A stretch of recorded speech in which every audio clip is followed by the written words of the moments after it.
Good morning po. Tayo po'y mag-aral ng salita ng Diyos.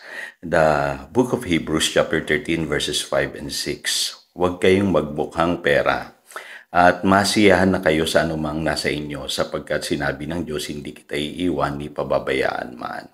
Kaya't buong tapang natin masasabi ang Panginoon ang tumutulong sa akin, hindi ako matatakot. Ano ang magagawa sa akin ng tao? Money and wealth. Pag-usapan natin ang pera, no? Kailangan ba natin ng pera talaga sa buhay na ito? Totoo po, kailangan natin yan. In fact, dito lamang sa lupa natin kailangan yan. At alam niyo, nire-recognize siya ng Panginoon na pera, no? Yung world system, sa panahon ng Panginoong Hesus, sabi niya, ibigay mo kay Cesar yung para kay Cesar. Ibig sabihin, nire-recognize ng Panginoon yung world standard ng pera. Ginagamit yan dito sa sanlibutan sa Matthew chapter 22 verses 21. Kaya kailangan natin yan sa buhay na ito habang naririto po tayo sa lupa. Yan ang ginagamit natin bilang denominasyon sa pagbili ng ating mga pangangailangan. Kaya alam nyo, pagka wala kang pera, para bagang ikaw ay takot na takot. Kasi parang napakahalaga niya sa buhay na ito.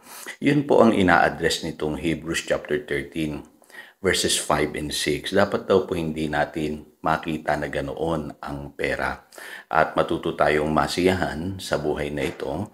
At higit sa lahat, ang Diyos naman naririyan upang tulungan po tayo. Ngayon, another question is, should we work for money? Totoo po yan. Kailangan magtrabaho tayo para tayo kumita ng pera. Dahil nga po kailangan natin siya.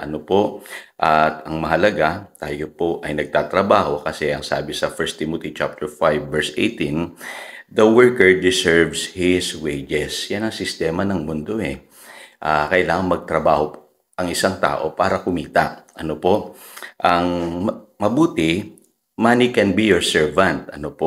If you use it wisely. Ngayon, ito mahalagang katotohanan. Ang pera, amoral po yan. Pag sinabing amoral, pwedeng masama, pwedeng mabuti. Depende po sa paggamit natin sa kanya. At ang pera po dapat servant lamang natin. Gagamitin lamang po natin siya sa mga pangangailangan natin.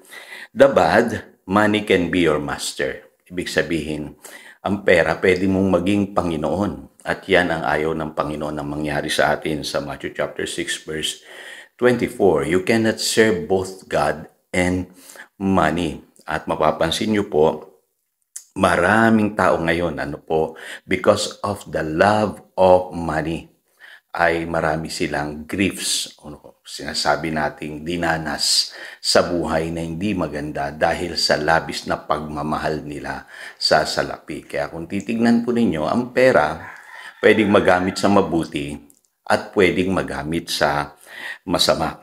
So, isa-isahin natin, ano yung wrong attitude about money. Unang-una po, pagka tayo po ay motivated na ng fear, maraming tao ngayon, takot mawalan ng pera. Sabi nila, hindi pwede na ako'y mawalan ng pera. Wala akong kwentang tao kapag ako'y walang pera. Hindi po yan ang sinasabi ng Hebrews chapter 13, verse 5. Sa Diyos dapat tayo umasa. At huwag tayong matakot. At huwag din tayong magmukhang pera. Kasi ang sabi ng Panginoon, never will I leave you. Never will I forsake you. Kaya alam niyo po, mali po yung mga pag-iisip na ganoon na takot akong mawalan ng pera. Kasi para sa akin, ang buhay ay umiikot lang sa salapi. Mali po yung kaisipan na yon. Pangalawa, do not worship money. Kasi mapapansin niyo po sa Ecclesiastes chapter 7 verse 12, ang sabi diyan, wisdom is a shelter as money is a shelter. But the advantage of knowledge is this, that wisdom preserves the life of its possessor. Pwedeng maging shelter ng tao ang pera, pero wag kang kasisiguro. Kasi material na bagay yan. At tandaan natin, lahat ng material na bagay, walang kasiguruhan. Ang sabi, ang nagpre-preserve sa buhay ng isang tao ay yung wisdom. Yung wisdom na nagmumula sa Diyos sa pamamagitan ng kanyang salita. Kaya maraming tao ginagawa nilang shelter ang pera, wino-worship nila ang pera, no? Walang kasiguruhan po yan. Ang wisdom na nagmumula sa Diyos, yan ang magbibigay sa iyo ng kasiguruhan sa buhay. At higit sa lahat, do not be controlled by money. Kasi kung nasaan yung ating treasure, nandoon yung ating puso. Kaya maraming tao, no, yung sinasabi ngang many griefs are caused by the love of money. Kaya ano-ano ba yung mga griefs na yan? Minsan napapabayaan mo na ang kalusugan mo dahil sa pagtatrabaho, no? Hindi na hanap buhay, kundi hanap patay na. Napapabayaan mo ng pamilya mo at marami ang nalalayo sa Panginoon. Yun po sinasabi ng 1 Timothy chapter 6 verse 10, for the love of money is the root of all kinds of evil. Some people eager for money have wandered from faith and pierced themselves with many griefs. So yan po ang mga maling attitude sa salapi. Ngayon, ano yung tamang attitude sa salapi? Tignan po natin yung sinasabi ni Solomon sa Proverbs chapter 6, verses 6 to 8. Go to the anxious sluggard, consider its ways and be wise. It has no commander, no overseer or ruler, yet it stores its provision in summer and gathers its food at harvest. So, may matututunan po tayo sa mga langgam. Yung langgam, masipag sila. No? Yun ang unang-una nilang katangian. Meron silang initiative, maghanap buhay. In other words, kumikita sila. Kung ihahalin tulad sa tao, sila po'y nag-iipon, at naghahanda sa mga emergencies ng buhay. So ano ang makikita natin dito sa mga langgam? Unang-una po, they work. Kaya tayo dapat magtrabaho po tayo. We must earn a living. Kaya alam niyo mga tao, hindi natin maiiwasan yan. Kailangan natin talaga tularan yung mga langgam. Magsipag po tayo sa buhay na ito. Pangalawa po, nag-iimpok po yung mga langgam. They save.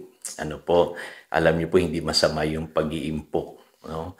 Kasi po dapat prepared tayo sa mga life emergencies. Kaya alam niyo po, magandang huwaran yung mga langgam. Yung ibang hayop po, pagka sila po'y nakalikom o nakakita ng kanilang pagkain, kinakain nila agad. Yung langgam hindi po. Iniipon po nila at inihahanda nila ito doon sa panahon na kung saan sila ay mangangailangan. Okay? At pangatlo, we must learn to invest. Sabi ng Panginoon sa Matthew chapter 25 verses 14 hanggang 30. No? Kasi alam niyo po, ang pera pwede natin gamitin po yan. Para umunlad yung ating pong buhay. Hindi po yan dinidiscourage ng Panginoon. Natutuwa pa nga ang Panginoon pag marunong tayong mag-ipon, itabi ito sa bangko, mag-invest, tumubo po yung lahat ng blessing na binigay niya sa atin. At panghuli, kailangan po matutunan natin yung pagbibigay. Kasi sa pagbibigay po, nandiyan yung principle of sowing and reaping na sinasabi ko sa inyo na sa 2 Corinthians chapter 9, verses 6 hanggang 8. At makikita po ninyo, God loves and bless the cheerful giver. Kaya mararanasan natin yung sinasabi sa Luke chapter 6, verse 38 na ang pera, babalik yan sa atin kung ito'y ibibigay natin, itutulong natin, gagamitin natin para sa paghahari ng Diyos. Babalik yan sa atin liglig, siksik, umaapaw. So again, ito si Pastor Jojo nagpapaalala upang daluyan tayo ng pagpapala, manatili tayo sa kanyang salita. Good morning.